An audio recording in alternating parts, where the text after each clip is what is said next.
अच्छा था, सब अच्छे प्रैक्टिस कर रहे थे तो अच्छा खेल पाए हम लोग सब।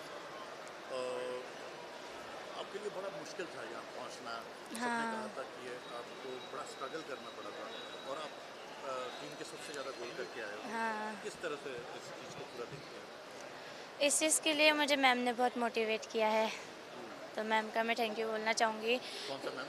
रानी मैम का बहुत ज़्यादा थैंक यू कि उन्होंने मुझे इतना मोटिवेट रखा हर चीज़ में बहुत ज़्यादा सपोर्ट किया। आपने जब आपके स्ट्रगलिंग फेज़ जा रहा था, जब मुश्किल होता था, तब आपने कभी सोचा था कि एक तो टीम को रिप्रेज़ेंट करके मेडल नहीं, सबसे ज़्यादा गोल भी मारेंगे एशियन ब्रॉन्ज़ मेडल जीत के आना? नहीं कभी नहीं सोचा था ये तो कि मेरा ब्रॉन्ज़ मेडल लगेगा और मैं इंडिया टीम को रिप्रेज़ेंट करूँगी। तो अब आपका क्या टारगेट है सीनियर टीम में जाना? Next target senior team, junior team में मेडल लाना। और आगे और इसके आगे कहाँ जाना है? मतलब what is the next plan? Next plan India camp. India या गेम।